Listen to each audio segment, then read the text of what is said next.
Press conference Congress की हो रही है और उस प्रेस कॉन्फ्रेंस में क्या कुछ कहा जा रहा है वो सुनते हैं। इस अवसर पर जब उत्तर प्रदेश में 9 विधानसभा के उपचुनाव होने जा रहे हैं और इन चुनाव की और उत्तर प्रदेश की राजनीतिक परिस्थितियों को लेकर मैं और मेरे साथ उत्तर प्रदेश कांग्रेस कमेटी के अध्यक्ष आदरणीय अजय राय जी, हमारे उत्तर प्रदेश के सभी शीर्ष नेता, सीएलपी के नेता मुन्ना मिश्रा जी, हमारे सभी वहाँ के सांसदगण, वहाँ के वरिष्ठ नेतागण, सभी से चर्चा करने के बाद अखिल भारतीय कांग्रेस कमेटी के अध्यक्ष आदरणीय मल्लिकार्जुन खड़गे जी से राज्य की राजनीतिक घटनाक्रम और जिस प्रकार से उत्तर प्रदेश में एक तनाव की स्थिति प्रशासन के अनदेखी का बहाना बनाकर जो तनाव बढ़ रहा है, इन सभी राजनीतिक पहलुओं पर और साथ ही साथ समाजवादी पार्टी के नेतृत्व के साथ जो हमारी चर्चा हुई, इन सभी विषयों को लेकर उनसे हमने चर्चा की। पार्टी के शीर्ष नेता आदरणीय हमारे शीर्ष नेतृत्व अखिल भारतीय कांग्रेस कमेटी के अध्यक्ष के साथ साथ आदरणीय राहुल गांधी जी, आदरणीय प्रियंका गांधी जी और हमारे जनरल सेक्रेटरी ऑर्गेनाइजेशन वेणुगोपाल जी, इन सब के साथ में गहन चर्चा करने के बाद एक मत बहुत स्पष्ट रूप से निकल के आया कि आज वर्तमान राजनीतिक तनाव, जिस प्रकार से सामाजिक तनाव उत्तर प्रदेश में और पूरे देश में बढ़ रहा है और जिस उद्देश्य को लेकर इंडिया गठबंधन की निर्मित हुई, इंडिया गठबंधन बनाया गया और बहुत ही सफलतापूर्वक एकता का एक उदाहरण देते हुए उत्तर प्रदेश में और पूरे देश में लोकसभा चुनाव जो हमने लड़ा, उसी आधार पर आज प्रश्न अपने संगठन को या अपने पार्टी को बढ़ाने का नहीं है, बल्कि आज समय है हम सबको मिलकर इस संविधान को बचाने का, आपसी भाईचारे को, सौहार्दता को मजबूत करने का और इन उद्देश्यों को लक्ष्य में रखते हुए उत्तर प्रदेश कांग्रेस कमेटी के सम्माननीय अध्यक्ष और वहाँ के सभी वरिष्ठ नेताओं के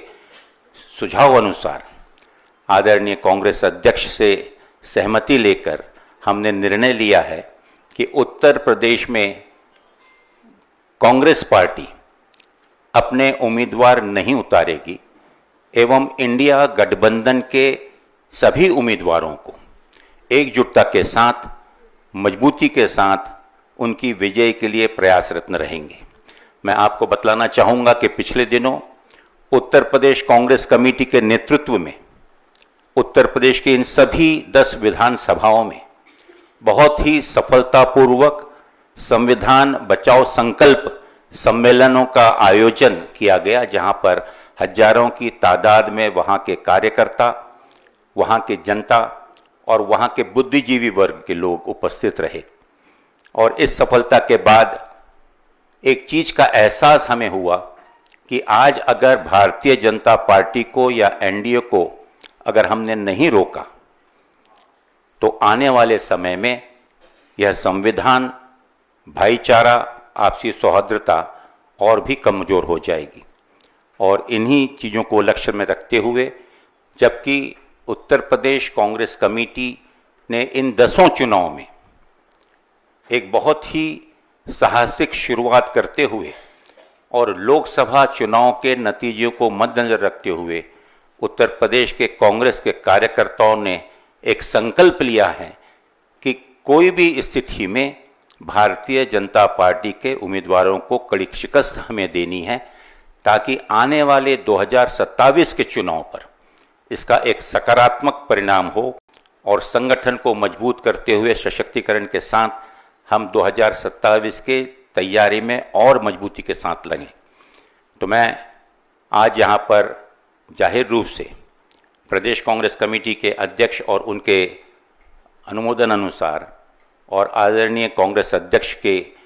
इजाज़त से इस चीज़ की घोषणा करता हूँ कि उत्तर प्रदेश में इंडिया गठबंधन के सभी उम्मीदवारों को, जिसमें समाजवादी पार्टी प्रमुख रूप से उनके उम्मीदवार होंगे, और हम एक एक कार्यकर्ता कंधे से कंधा मिलाकर इस चीज़ को आश्वस्त करेगा कि हर बूथ पर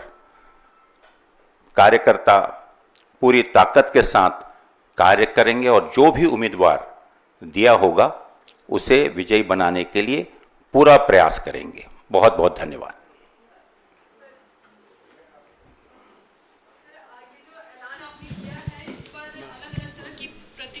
आ रही है आपकी अपनी ही पार्टी में। पहले आचार्य प्रमोद कृष्णम थे कांग्रेस में, उनका कहना है कि ये जो फैसला है कांग्रेस पार्टी का, इससे यही संदेश जाता है कि कांग्रेस पार्टी अपना झंडा और अपना कार्यालय उत्तर प्रदेश का जो है वो सपा को सौंप दे।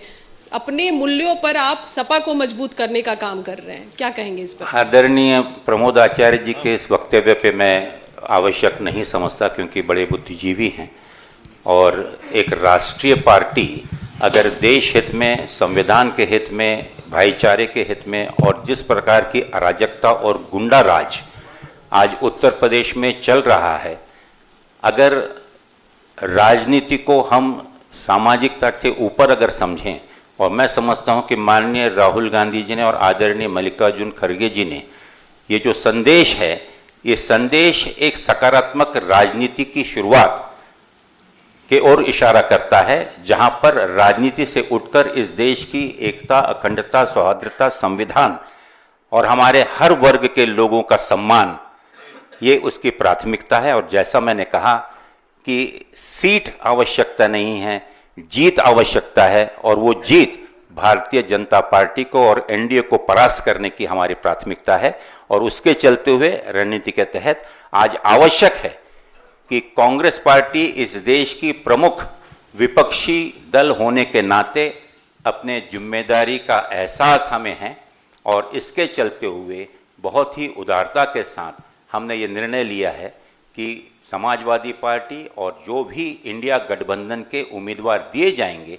उन्हें हम बिना किसी शर्त के पूरी ताकत के साथ उसे विजयी बनाएंगे।